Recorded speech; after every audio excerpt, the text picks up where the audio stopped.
G'day, I'm Hildy. I'm going to show you how you can be your own piano orchestra using live looping, but this time I'm going to show you how to do it hands-free.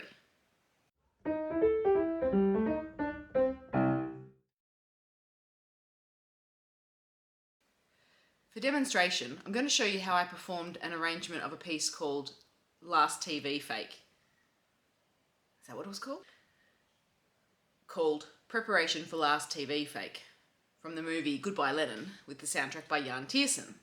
The music accompanies the action of a son frantically putting together a fake news broadcast for his unwell mother to convince her that the Berlin Wall has not fallen and that East Germany still exists. Like in part 1 of this series, this arrangement is straightforward, with a layered texture and loops of the same length. But with this piece, there are so many notes and fast transitions that it's just not practical to be able to trigger the loops with my hands whilst playing. I need the operation of the loops to be hands-free. So I'm using the app Loopy Pro, which is a more fully featured app than Loopy HD. Importantly for our purposes, it has a sequencing function where I can tell the app in advance which track I want to record into live and where I want it to loop those tracks later on, all without using my hands. You'll see when you open the app, it looks similar to Loopy HD, but with some fancy colours. The colours are really useful in a whole variety of ways. You can tell the app to get the same colours to do particular things. But we don't need to worry about that in this performance though, so I'm just going to clean up the screen a bit so I can see only what I will need. I'll press the pencil icon, which will take me to the editing screen for the loops and allow me to remove the loops I don't need by just swiping them away. I go back into loop mode and then I will swipe up on each circle to access its options, and I want to make each loop pink. I could leave them different colours if I wanted to, but it'll just make me feel better seeing them all the same colour or uniform. Now we need to set up our time signature and tempo, and we do that by pressing on these 3 dots up here. I'm actually setting the time signature to 8/8 for this piece, because I want the metronome to click more often to keep everything nice and lined up. That means the tempo will be 190 BPM for this performance.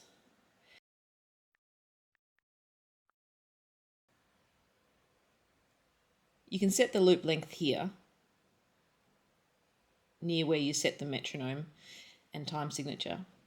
But because I'm using the sequencer for this performance, I actually need to set it for every single loop slot, so it knows precisely how long each slot will be. So I do this by going into the settings for the loop, by swiping up on the loop and dragging the length slider to 14 bars. You could do this process for each loop, or another method is to go into the editing view again by clicking on the pencil, delete the 4 other loops, and then copy and paste the loop you just edited. Long hold on the loop, select copy, then tap on the space next to it and press paste.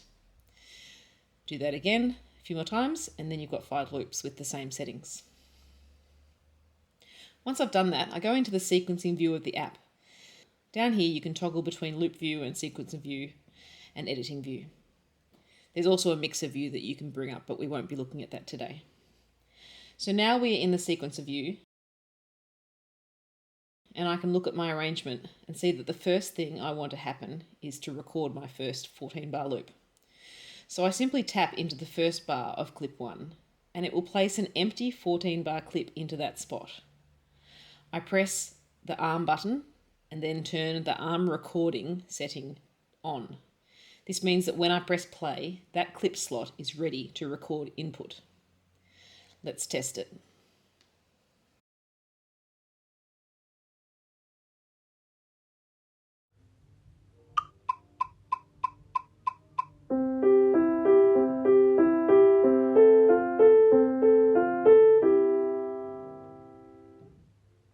Okay, so I've tested that recording out and that's worked fine. Obviously, I've recorded a smaller amount than 14 bars.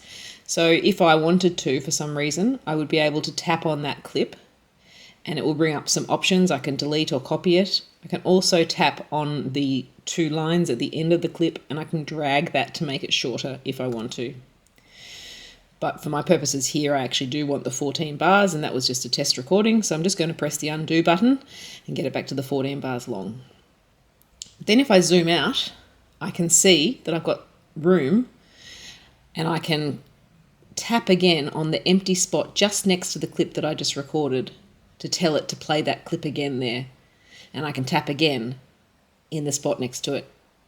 I can also drag the clip longer by pressing on those two lines and dragging it out. I can tap anywhere I want on that track and ask it to play the clip. The next thing that will happen in my arrangement after I finish the first 14 bars is that I want track 2 to begin recording the next loop. So I'm going to tap in that empty bar in bar 15 for track 2. I arm that recording as well, so it's ready to record. I do the same thing for the third track. I want to start it recording the next loop after the second loop, and I keep going until I've done all 5 tracks, because I'm just going to layer up this texture with a new loop every 14 bars. So that's set up the initial recording slots, and then I want to go back and tell it that after the slot has been recorded, I want it to keep playing that slot. So I can drag those clips out for as long as I want them to play. I can also tap in an empty spot and put the clip there. Now there's nothing in those clips yet, except for in the first one where I did the test record. But once I start playing the performance and running the sequencer, it will record the input that I'm putting into those spots and then loop them where I've asked them to loop. So I'm going to go back into the loop view here. I want to remove what I tested in clip 1 so that I can perform this live. So I'm going to swipe down on clip 1 and press the clear button. Incidentally, if I do a long swipe down, it will clear it immediately without prompting. A short swipe down will give you the option to either clear or re-record. Then I'm going to go back into the sequencing view, and you can see that that clip 1, that first loop that I put down, is now empty again because I just cleared it. So my arrangement is now ready to go. I've got the form set out, armed the tracks, so all that's left for me to do now is press the play button, and it will give me a count in, and then I can start performing. G'day, I'm Hildy. I'm going to be performing for you today preparation for The Last TV Fake by Jan Tiersen from Goodbye Lenin.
Another really cool little feature that I want to show you that I didn't need to use for this piece but is really awesome is the ability to, in the middle of performing, to just loop one section over and over for an undetermined amount of time.